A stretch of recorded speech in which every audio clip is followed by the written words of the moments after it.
자, 오늘 주일 예배에 나오신 여러분을 주님의 이름으로 환영합니다. 우리 옆에 계신 분들하고 인사하시 바랍니다.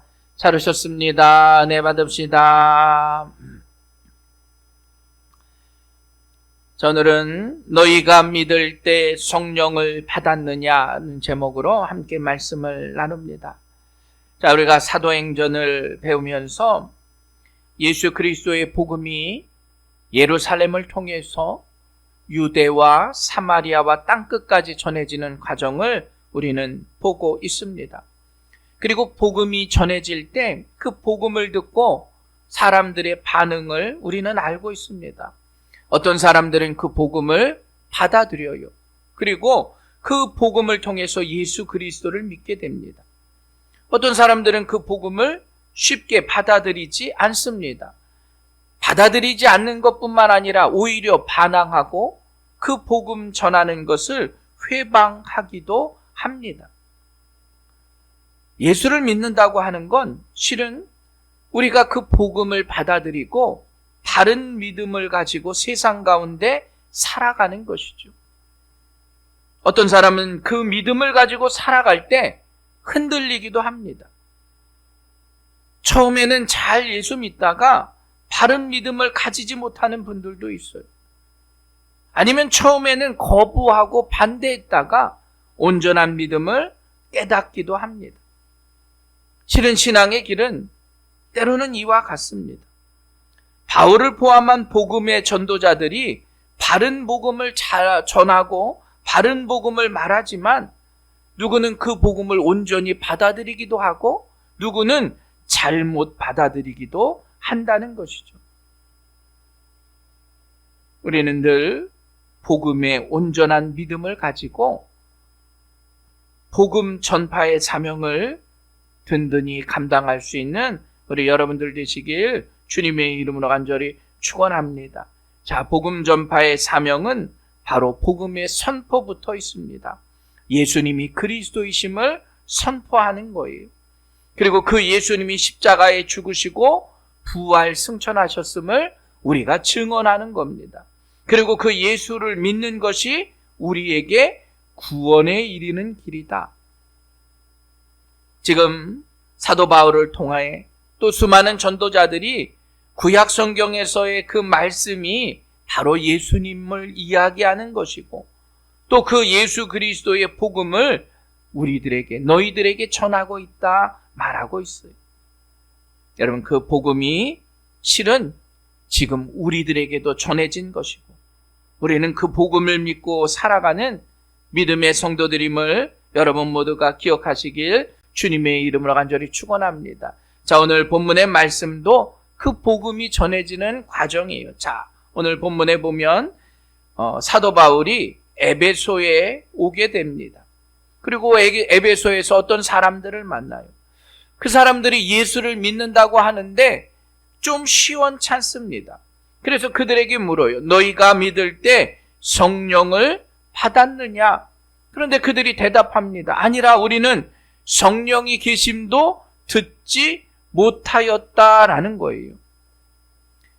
이들이 바르게 믿음을 가질 수 있도록 다시 지금 바울이 복음을 제시하고 있습니다.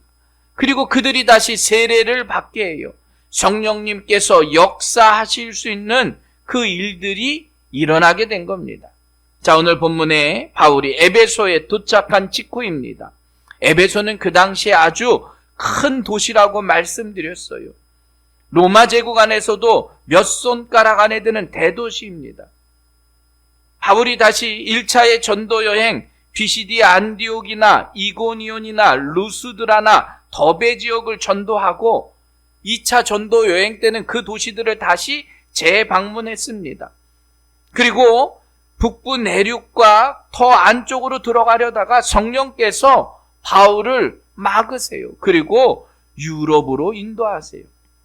자, 이제 3차 여행 때 바울은 다시 자기가 방문했던 도시들을 거치면서 그리고 마침내 에베소에 도착합니다. 자, 1절 말씀 봅니다.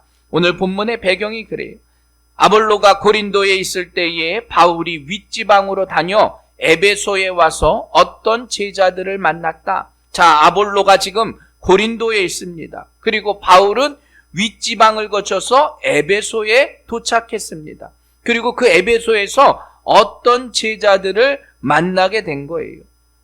아볼로는 처음에는 성령의 역사를 알지 못했는데 우리가 지난주에 봤듯이 아굴라와 브리스길라를 통해서 복음의 말씀을, 복음의 일꾼이 되었습니다. 성령의 능력을 체험한 거죠. 그리고 그가 고린도의 교회에 가서 말씀을 전하는 지도자가 됐습니다. 지금 바울은 윗지방을 거쳐서 에베소에 왔어요. 자, 윗지방은 아마도 당시 로마 제국에 큰 도로가 난 길이 아닌 험난한 길을 거쳐서 에베소에 온 겁니다. 그러니까 빠른 길을 통해서 에베소에 급하게 오게 된 겁니다. 그리고 그곳에서 누구를 만나냐? 어떤 제자들을 만났다. 영어 성경에는 some disciple. 어떤 제자들, 여기서의 어떤 제자들은 우리가 생각하는 예수님의 제자들이 아닌 다른 제자들을 만난 겁니다. 예수님을 믿긴 믿는데 뭔가 좀 부족한 거예요. 불완전한 모습을 보게 된 겁니다. 예수님을 메시아로 알기는 아는데 인격적으로 예수님을 만나지 못한 어떤 제자들을 만난 거예요. 이들이 요한의 세례를 받기는 했는데 예수 그리스도에 대한 예수 이름의 세례는 받지 못했다 말하는 겁니다. 지식적인 믿음으로 내가 예수님을 믿긴 믿는데 아직 성령으로는 거듭나지 않은 사람들을 만난 거예요. 그 제자들을 어떤 제자라 오늘 본문은 말씀이에요. 그러니까 내가 예수를 믿는데 아직 완전하지 못한 겁니다. 지금 그러한 사람들이 에베소 교회에 있게 된 겁니다. 그런데 놀랍게도 바울이 이 에베소 교회에 가서 그 어떤 제자와 같은 사람들에게 다시 세례를 주고 그들이 성령으로 거듭나게 돼요. 그래서 그들이 에베소 교회의 중심이 되고 나중에 바울이 로마로 갈 때 가장 큰 후원을 하는 후원자들이 되게 된 겁니다. 자, 오늘 본문의 말씀은 바로 그거예요. 우리가 믿음 안에서 예수를 믿는다, 내가 신앙을 가지고 살아간다 라고 말하지만 예수를 믿는 걸로 그쳤다는 거예요. 아직 우리들이 어떤 제자로서의 삶을 살아가고 있다는 거예요. 여러분, 우리는 어떤 제자가 되어서는 안 됩니다. 우리는 예수님의 제자가 되어야 돼요. 우리는 주님의 제자가 되어야 된다는 거예요. 내가 지식으로는 예수를 믿지만 예수와 인격적인 만남이 있어야 된다는 사실을 여러분 기억하시고, 우리 새생명교회는 어떤 제자들이 아닌 주님의 제자들이 되시길 주님의 이름으로 간절히 축원합니다. 자, 바울이 그 어떤 제자들에게 오늘 질문을 해요. 2절 말씀 봅니다. 이르되 너희가 믿을 때에 성령을 받았느냐? 자, 어떤 제자와 예수를 믿는 제자의 가장 큰 차이점이 이거예요. 너희 성령 받았느냐? 여러분, 성령 받으셨습니까? 우리가 예수를 믿는다고 하면 성령을 당연히 받아야 하는 거예요. 지금 내 안에 성령이 있느냐 하는 겁니다. 우리가 예수를 구주로 영접했다면 이미 성령님은 여러분의 마음 가운데 내주하심을 믿으시길 주님의 이름으로 간절히 축원합니다. 그런데 오늘 본문에 이 어떤 제자들이 뭐라고 말해요? 2절 후반절에 이르되 아니라 우리는 성령이 계심도 듣지 못하였노라. 아니, 성령이 누굽니까? 성령의 세례가 뭡니까? 우리는 성령이 오신다는 사실을 알지도 못하고 들어보지도 못했다라는 거예요. 그래서 바울이 다시 묻습니다. 3절 바울이 이르되 그러면 너희는 무슨 세례를 받았느냐? 어떤 제자들이 대답하되 우리가 요한의 세례를 받았습니다 라고 말해요. 그래서 바울이 그들에게 세례가 무엇인지 확실하게 이야기해 줍니다. 4절 말씀 바울이 이르되 요한이 회개의 세례를 베풀며 백성에게 말하되 내 뒤에 오시는 이를 믿으라 하였으니 이는 곧 예수라 하거늘. 요한의 세례를 받았다고? 그럼 너희들 요한의 세례는 뭔 줄 아냐? 요한의 세례는 요한에게 받은, 요한이 가르친 세계, 그건 바로 회개의 세례다. 예수님이 오시기 직전에 세례 요한이 나타나서 예수님 오시기 전에 예수님의 그 길을 미리 준비하러 온 사람이 세례 요한이다. 그리고 예수님을 소개하고 예수님을 영접하도록 하는 것이 세례 요한의 임무였다. 자, 누가복음 7장 20절. 그들이 예수께 나와 이르되 세례 요한이 우리를 보내어 당신께 여쭈어 보라고 하기를 오실 그이가 당신이오니까 우리가 다른 일을 기다리오리까 하더이다. 세례 요한이 모든 인류를 대표하는 주님께 질문해요. 당신이 오실 메시아입니까? 아니면 우리가 다른 메시아를 또 기다려야 합니까? 그러면서 요한이 고백합니다. 이튿날 요한이 예수께서 자기에게 나아오심을 보고 이르되 보라 세상 죄를 지고 가는 하나님의 어린 양이로다. 자, 세례 요한이 이분이 오실 메시아이구나. 예수님이 오실 그것을 맞이할 수 있도록 우리가 마음의 준비를 하고 있어야 되는데 그게 바로 회개의 세례라는 거예요. 요한의 세례라는 겁니다. 그래서 여러분 세례라고 하는 건 실은 우리의 죄를 씻는 거예요. 우리의 죄를 씻어서 용서받았다고 하는 그러한 고백이 바로 세례입니다. 우리가 이런 죄를 지었다고 고백할 때 그걸 용서해 주는 것. 그런데 여러분 그 용서의 회개와 씻음의 그 세례, 요한의 세례는 그 세례이긴 하지만 그 세례는 상징적인 행위에 불과하다라는 거예요. 요한에게 세례를 받았다고 우리의 죄가 다 씻김을 받은 건 아니라는 거예요. 죄가 용서된 것도 아니라는 겁니다. 그 요한의 세례는 행위적인 그러한 상징적인 세례다라는 것이죠. 바로 우리도 마찬가지예요. 우리도 물세례를 받습니다. 그렇다고 우리의 죄가 다 씻어지느냐? 아니에요.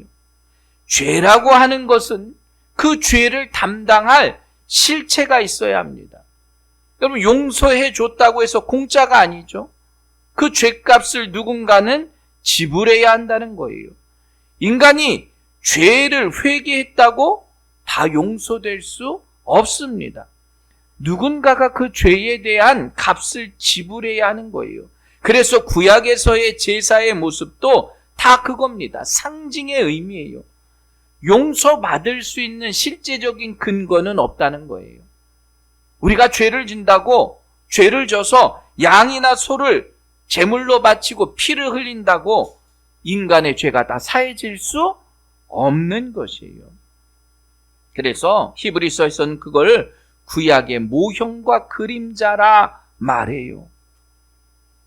내가 세례를 받았다고 내 죄가 다 사라졌거나 그런 건 아니라는 거예요. 그 죄에 대한 실체, 죄값을 지불한 실체가 없으면 안 된다는 겁니다. 근데 그게 무엇이냐? 그게 바로 예수 그리스도의 십자가다라는 거예요. 예수님이 내 죄를 대신해서 내 죄값을 지불해 주신 것. 세례 요한이 예수님을 소개할 때 보라 세상 죄를 지고 가는 하나님의 어린 양이로다. 세상 죄를 지고 대신 죽으신 어린 양, 그 어린 양 때문에 너희들이 죄를 용서받았다라는 거예요. 그래서 예수님을 내 구주로 영접한 사람들에게 세례를 허락하신 거예요. 그게 바로 예수의 이름으로 세례를 받았다라는 거예요. 우리는 그 예수의 이름으로 세례를 받은 자임을 여러분 모두가 고백하시길 주님의 이름으로 간절히 축원합니다. 우리 안에서의 그 구원은 예수님을 나의 구주로 영접하고 그 예수 그리스도의 이름을 통해서 우리는 세례를 받은 자들이에요. 그리고 그 회개와 영접을 통해서 내가 죄인임을 고백할 수 있는 거예요. 나는 죄인이지만 주님이 내 죄를 대신 지시고 십자가에 죽으셨구나. 여러분, 그걸 인정하며 그 죄를 용서받고 사는 사람들에게 어떠한 자격? 세례를 받을 자격이 생기는 겁니다. 내가 구주를 영접함과 동시에 우리 안에 성령의 세례가 함께 임하는 거예요. 내가 예수를 구주로 영접했다고 하는 건 내 안에 성령의 세례가 임했음을 고백하는 거예요. 실은 그걸 고백하고 나서 우리가 물세례를 받는 거예요. 그 세례는 실은 행위에 불과해요. 상징적인 거예요. 그러나 우리는 이미 예수 그리스도를 고백한 자들입니다. 구주로 믿고 영접하는 일, 그건 내가 이미 성령의 세례를 받았음을 깨닫는 겁니다. 여러분, 성령 받으셨나요? 이제 당당하게 이야기하시는 거예요. 나는 예수 그리스도를 구주로 고백하고 성령을 받은 사람이다. 성령께서 여러분에게 임하고 계심을 여러분 모두가 깨달으시길 주님의 이름으로 간절히 축원합니다. 여러분, 물세례와 성령세례는 바로 그겁니다. 물세례는 상징적인 모습이에요. 그러나 성령의 세례는 실체예요. 그리고 그 물세례보다 성령의 세례가 앞서간 겁니다. 우리는 예수 그리스도를 믿음을 통해서 이미 성령의 세례를 받은 자들이에요. 그리고 그걸 많은 사람들 앞에서 상징적으로 보여주기 위한 게 물세례일 수밖에 없다는 거예요. 그래서 우리는 당당하게 성령의 세례를 받은 자들임을 기억하시길 간절히 축원합니다. 여러분, 두아디라시에 있는 자색 옷감 장수 여러분 루디아를 아실 거예요. 루디아가 주의 복음의 말씀을 마음을 열고 받아들여요. 그리고 그와 그 집이 다 세례를 받았다 말해요. 여기서의 세례는 다 예수 그리스도를 구주로 고백한 사람들이 받는 세례였다는 거예요. 그래서 성령의 세례가 그들에게 임했다는 거예요. 사도행전 10장 47절, 이에 베드로가 이르되 이 사람들이 우리와 같이 성령을 받았으니 누가 능히 물세례를 베품을 금하리요 하고 명하여 예수 그리스도의 이름으로 세례를 베풀라 하니라. 그들이 베드로에게 며칠 더 머물기를 청하더라. 우리가 예수 그리스도를 믿고 영접한 우리의 마음 가운데 성령이 함께 계심을 믿으시길 주님의 이름으로 간절히 축원합니다. 여러분, 예수님이 내 안에 임하시기에 우리는 성령의 세례를 받은 자들이에요. 그런데 오늘 그 세례를 받지 못한 어떤 제자들이 있었다는 거예요. 내가 예수 그리스도를 영접하지 못한 거예요. 아, 예수님이 구약에서 말씀하시는 우리의 메시아구나. 그건 알고 있었는데 아직 성령의 주관함이, 성령의 은혜가 내 안에 임하지 못한 어떤 제자들이 있었다는 겁니다. 우리도 잘 기억해야 합니다. 과연 우리가 어떤 제자들이 우리는 아닐까? 예수님을 나의 구주로 영접하고 나는 그냥 예배만 드리는 사람이 아닌가? 예수님을 단지 객관적인 메시아로는 인정하지만 내 삶의 주관자이시고 내 삶을 이끄시는 분이 아니며 살아가는 사람들. 우리는 예수를 믿고 의지하는 믿음의 성도들임을 깨달으십시오. 그리고 성령이 내 안에서 함께 내주하심을 고백할 수 있는 여러분들 되시길 주님의 이름으로 간절히 축원합니다. 자, 오늘 본문의 말씀에 그러한 어떤 제자들에게 바울이 성령이 임하심을 그들에게 전했어요. 자, 그러면서 어떠한 성령이 임했냐? 6절 말씀 봅니다. 바울이 그들에게 안수함에 성령이 그들에게 임하심으로 방언도 하고 예언도 하니 모두 12사람쯤 되니라. 자, 바울이 그들에게 안수했어요. 안수했는데 어떻게 해요? 성령의 은사가 임한 거예요. 그런데 잘 기억하셔야 합니다. 안수했기 때문에 성령의 은사가 임했느냐? 아니에요. 물론 그 당시의 사도들은 놀라운 하나님의 증표가 있었습니다. 사도로서의 은혜가 있었어요. 그래서 기적을 베풀어요. 상대방이 원하든지 하지 않든지 성전 미문가에 앉아있던 나면서 걷지 못한 사람을 일어나 걸어라. 그들이 일어나 걸어 뛰어다녀요. 베드로 사도도 마찬가지입니다. 이러한 기적의 능력을 행해요.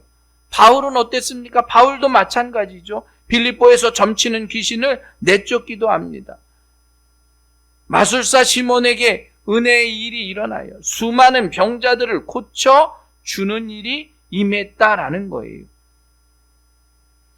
성령의 강림과 안수를 우리는 잘 다시 한번 생각해야 합니다. 바울이 안수에서 사도적인 징표를 가지고 놀라운 기적 같은 일이 일어났어요. 신유의 은사가 일어난 거예요. 병이 낫고 하나님의 역사가 임했습니다. 그런데 여러분, 그것이 오늘날 우리의 안수와는 좀 달라요. 제자들이 임했던 안수와 지금 우리가 하는 안수는 좀 다릅니다. 그건 하나님께서 복음의 말씀을 전하기 위해서 제자들에게 특별하게 허락하신 은혜예요. 만약에 그 안수가 지금 우리에게도 동일하게 임한다면 여러분, 안수가 만능이 되어야 합니다. 그잖아요. 기도하면 다 나아야 돼요. 아픈 사람은 하나도 없어야 돼요. 또 오늘 본문에 방언과 예언이 구원의 증표가 될 수 있느냐? 그것도 아닙니다. 방언을 구원의 증표로 삼는 것도 잘못된 거예요. 어느 교단에서는 방언을 하면 구원받았다 말하지만 여러분, 그렇지 않습니다. 방언을 하기 때문에 구원받은 건 아니에요. 방언도 어차피 은사입니다. 필요에 따라서 주시는 거예요. 그 능력으로 구원받을 수는 없어요. 왜냐? 그것으로 구원받는다면 여러분, 사울왕도 선지자 무리에 섞여 있을 때 예언을 했어요. 야, 사울도 선지자들 중에 있느냐? 여러분, 가룟 유다도 예수님의 12 제자로 파송받았을 때 기적 같은 일들을 행했어요. 안수하면 나았다는 거예요.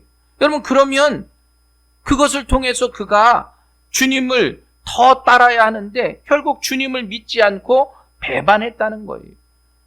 어떤 능력이나 기적이 우리의 구원의 증표는 될 수 없습니다. 여러분, 방언이나 예언이 구원의 증표는 될 수 없어요. 성령의 은사는 성도들의 능력에 따라서, 필요에 따라서 주시는 거예요. 그래서 어떠한 분들은 그것을 더 깊이 사모하며 나아가요. 그런데 방언이 왜 필요하냐? 실은 방언은 우리가 더 힘있게 기도할 수 있는 힘을 더해줘요. 예언이라는 것이 왜 필요하냐? 때로는 예언을 통해서 효과적으로 가르칠 수 있기 때문이에요. 그렇다고 누구에게나 다 방언을 주시고 예언을 주시는 건 아닙니다. 각자에 따라서 성령의 은사를 주세요. 그래서 어떤 분은 사랑의 은사를 가진 거예요. 다른 사람 보면 더 사랑해 주는 거예요. 어떤 분들은 신유의 은사가 있기도 합니다. 어떤 분들은 말씀의 지혜와 지식을 주시기도 해요. 어떤 사람들은 약하고 힘든 사람을 돌봐주는 은사를 주세요. 어떤 사람들은 뒤에서 기도하며 힘을 줄 수 있는 은사를 주시기도 해요. 누구는 물질로 봉사하기도 하고 누구는 몸으로 봉사하기도 하고. 여러분, 이게 다 성령의 은사예요. 하나님의 교회는 그 성령을 세우고 성령으로 복음이 전파되고 성령으로 성장하고 그 성령의 능력을 가지고 하나님의 교회는 움직이는 겁니다. 그래서 여러분들 각자는 다 그 성령의 은사를 받았음을 기억하시기 바랍니다. 우리가 막 병을 고치고 방언을 하고 예언을 하는 것만 은사가 아니라 우리에게 주신 성령의 능력을 가지고 우리가 나아가는 거예요. 그런데 놀랍게도 그 성령을 받으면 우리의 존재의 가치가 달라지는 거예요. 에베소는 상업이 발달한 지역이었습니다. 종교도 강하고요. 우상 숭배도 많아요. 얼마나 사람들이 돈이 많은지 쾌락을 향해서 그 당시에 있던 아데미 신전은 지금도 너무나 크고 아주 훌륭한 그런데 그곳에서 하나님과 멀어진 인생을 살아가는 거예요. 그런데 놀랍게도 그것에 복음이 들어갑니다. 바울이 안수할 때 오늘 본문에 뭐라고 말해요? 12명이 성령의 은혜를 체험해요. 여러분, 그래서 그 12명을 통해서 에베소 교회가 변하기 시작했다는 사실을 기억하십시오. 에베소 교회의 가치가 달라지게 된 거예요. 그 당시 에베소 교회를 중심으로 요한계시록에 나오는 7교회도 있었습니다. 어떻게 보면 규모적으로 에베소 교회보다 더 큰 교회들도 있었어요. 그런데 그들이 처음에는 예수 그리스도의 놀라운 은혜, 성령의 은혜를 깨닫지 못했을 때 힘이 없었지만 오늘 바울을 통해서 성령의 은혜를 체험한 이후에 여러분, 사도 요한이 말년에 에베소에서 지내요. 사도 요한의 무덤이 지금도 에베소에 있어요. 바울이 가장 오랫동안 목회한 곳도 에베소입니다. 왜 그렇게 됐을까요? 에베소 교회가 성령을 받았기 때문이에요. 예수를 믿는다 했어요. 어떤 제자들일 뿐이었습니다. 그러나 성령을 받은 이후에는 예수님의 제자가 된 줄 여러분 모두가 기억하시길 간절히 축원합니다. 여러분, 우리 새생명교회가 우리의 가치가 예수 그리스도를 온전히 믿고 예수님의 제자가 된 새생명교회 성도들 되시길 주님의 이름으로 간절히 축원합니다. 여러분, 성령을 받은 그리스도인들을 그래서 뭐라고 이야기하느냐? 빛의 자녀라고 말해요. 너희는 이제 새 사람이 되었다. 너희는 새로운 피조물이라 말합니다. 에베소서 5장 8절, 너희가 전에는 어둠이더니 이제는 주 안에서 빛이라, 빛의 자녀들처럼 행하라. 너희가 전에는 어둠의 자식들이었고 세상에 살아가는 사람들이었는데 이제는 빛의 자녀가 된 거예요. 너희가 전에는 불신앙의 사람이었는데 이제 신앙의 사람이 된 겁니다. 너희가 전에는 세상 가운데 살았는데 이제 하나님의 백성으로 신분이 상승된 거예요. 뭐를 통해서? 성령을 통해서. 어둠의 자식이 빛의 자녀가 되었다는 사실을 여러분 모두가 믿으시길 간절히 축원합니다. 하나님을 따라 의와 진리의 거룩함으로 지으심을 받은 새 사람을 입으라. 우리는 빛의 자녀로서의 새 사람이 되었음을 여러분 모두가 깨달으시기 바랍니다. 새 사람이 되었다고 하는 건 옛날에 나의 잘못된 습관들을 다 벗어버리는 거예요.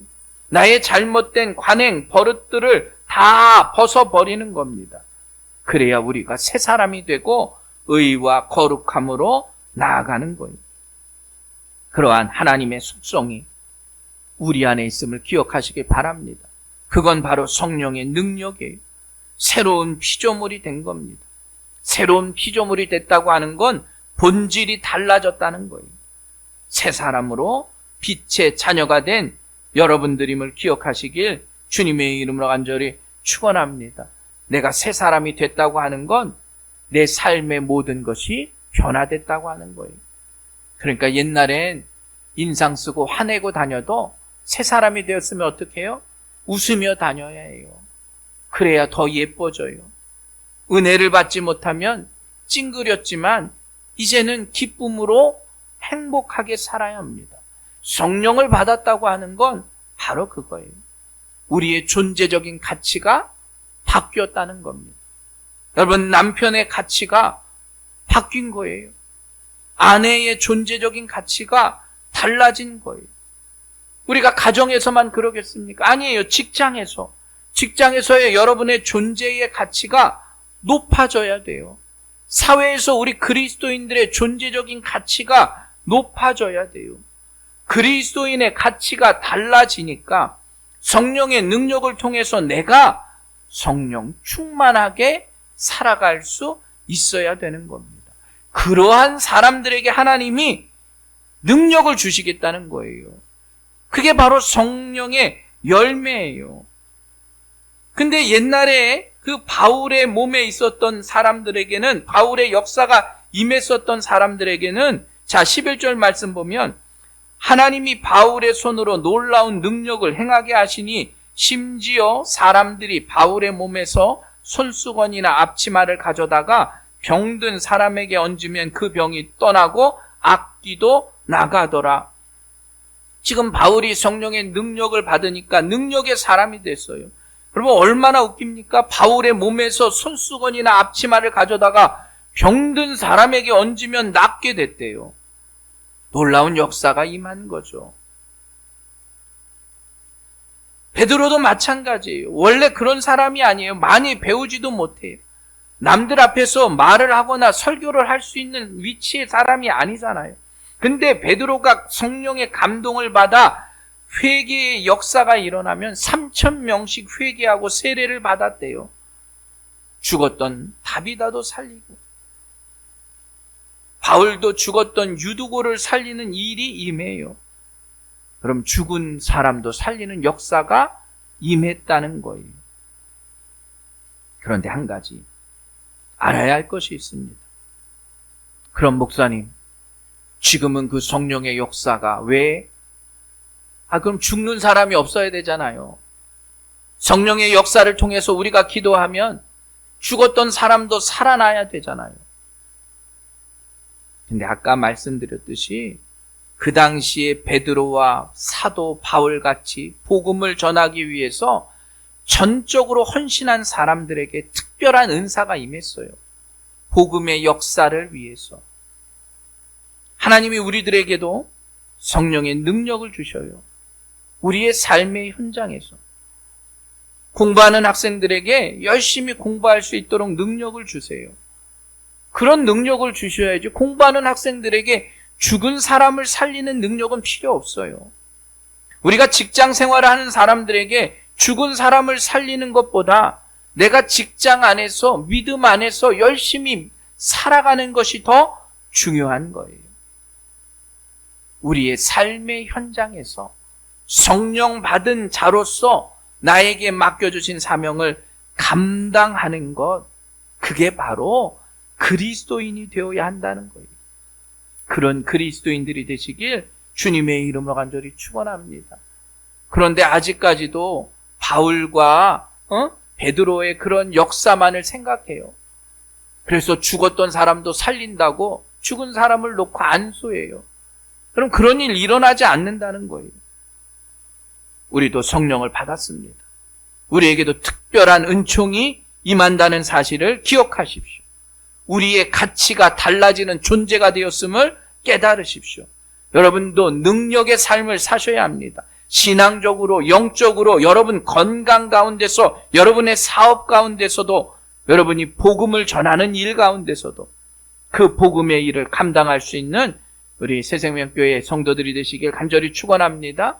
우리는 모두 성령의 사람임을 기억하시고 성령 충만함을 향해서 나아가십시오.